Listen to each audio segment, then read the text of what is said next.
Hello people, this side Aditya. इस video में आपका स्वागत है। इस वीडियो में आपको बताऊंगा कि डेमोक्रेसी होती क्या है।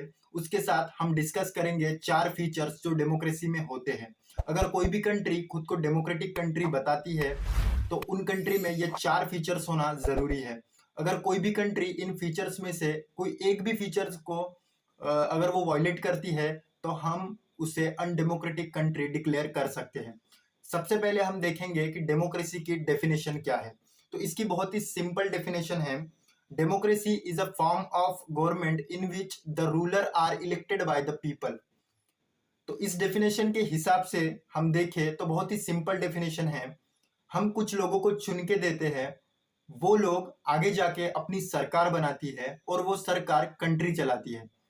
डेमोक्रेसी एक पीपल सेंट्रिक होती है।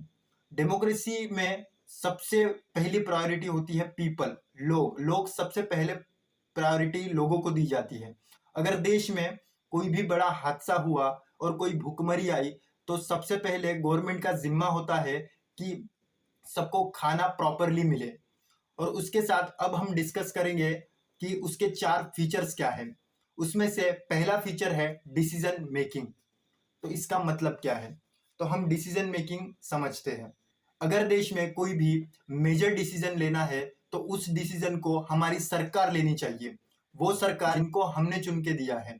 अगर कोई थर्ड पार्टी इंफ्लुएंस अगर उसमें हो तो वो अनडेमोक्रेटिक है। हमारी सरकार हमें रिप्रेजेंट करती है, वहां पे हम इनडायरेक्टली लोकसभा में हम उनको भेजते हैं, वो हमारे लिए वहां पे आर्गुमेंट करते हैं और एक कंक्लूजन पे पहुंचते हैं। अगर कोई भी देश में कोई भी मेजर डिसीजन अगर लेना हो देश का तो उसे हमारी चुनी हुई सरकार को ही लेना पड़ेगा। अगर कोई थर्ड पार्टी उनके जगह डिसीजन लेता है तो वो प्योरली अनडेमोक्रेटिक एक्ट होगा, वहां पे वायलेशन होगा। कि डेमोक्रेसी में एक फ्री और फेयर चांस होना चाहिए, जिस जो करंट पावर में पार्टी है उसके हारने के चांसेस हो। अगर उसके हारने के चांसेस नहीं होंगे या वो पार्टी जो पावर में है वो बाकी पार्टियों पर एक प्रेशर डालेगी या वो किसी भी तरीके से जनता को भड़काने की कोशिश करेगी और वो रेगुलरली कंसिस्टेंटली एक ही पार्टी बार बार इलेक्ट होकर आएगी, चुनकर आएगी, तो वो डेमोक्रेसी के लिए खतरा होती है। क्योंकि अगर कोई पार्टी अच्छे काम करके आई है और उसे पब्लिक बार बार उसे चुन के दे रहा है तो वो एकदम ठीक बात है, उसमें कोई प्रॉब्लम नहीं है। लेकिन अगर किसी पार्टी को लोग चाह रहे हैं कि ये पार्टी अब रूल नहीं करनी चाहिए क्योंकि ये पार्टी सही नहीं है, फिर भी वो पार्टी पावर में है, तो ये एक डेमोक्रेसी के लिए एक खतरा हो सकती है। बहुत सी हम एग्जाम्पल देखते हैं कि एक पार्टी कंसिस्टेंटली आती है और वो बाकी छोटे छोटे पार्टीज को खा जाती है या उनको सप्रेस करती है, उनका शोषण करती है, लोगों को भड़काती है और लोगों के डिसीजन मेकिंग एबिलिटी को डिस्ट्रॉय कर डालती है। दूसरा फीचर। और तीसरा फीचर है one person one vote one value. In democracy each adult citizen must have one vote and each vote must have one value. इसका मतलब क्या हुआ, अगर मुकेश अंबानी भी हो और एक फार्मर एक शेतकरी भी हो तो उसके वोट का वैल्यू सेम होना चाहिए। अगर किसी पार्टी या किसी नेता को वो वोट करने जाए तो ऐसा नहीं होना चाहिए कि कोई इकोनॉमिकली अच्छा हो तो उसके वोट की वैल्यू ज्यादा हो और कोई इकोनॉमिकली वीकर हो तो उसके वोट की वैल्यू कम हो। ये एक अनडेमोक्रेटिक एक्ट है। कई देशों में ऐसा ही होता है, जो इकोनॉमिकली अच्छे होते हैं या कोई उस देश के प्रॉपर होते हैं तो उनके वोट की वैल्यू ज्यादा होती है कंपेयर टू अदर पीपल जो बाहर से माइग्रेट होके उस देश में गए हो।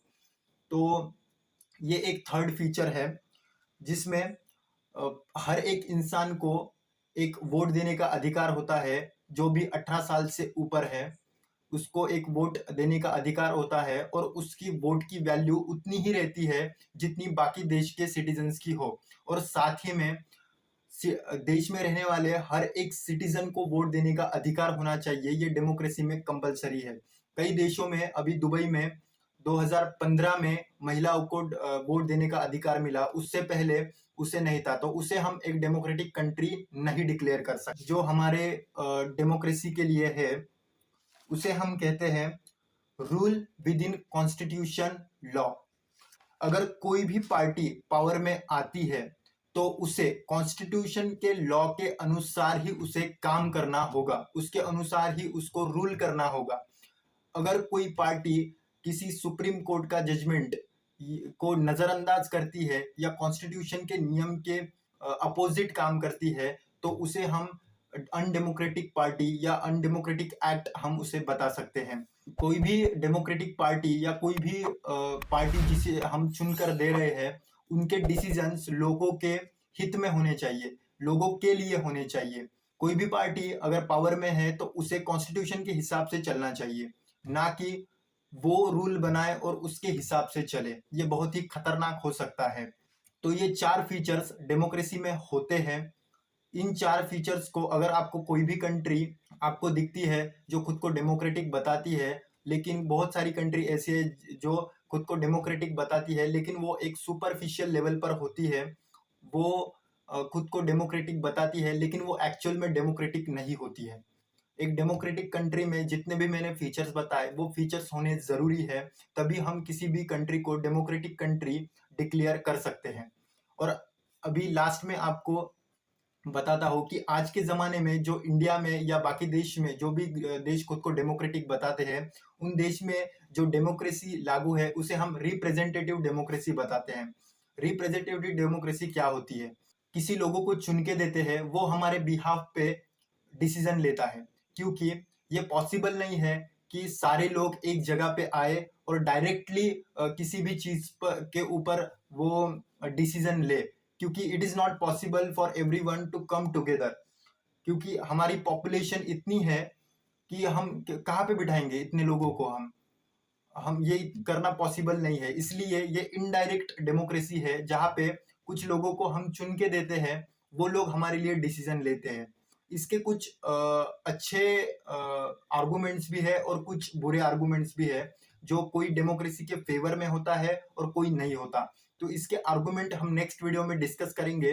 तो इस वीडियो में इतना ही। अगर आपको ये वीडियो अच्छा लगा हो, अगर आपको ये वीडियो इंफॉर्मेटिव लगा हो तो आप इस चैनल को सब्सक्राइब कर सकते हैं और अपने दोस्तों के साथ शेयर कर सकते हैं। तो चलिए मिलते हैं नेक्स्ट वीडियो में।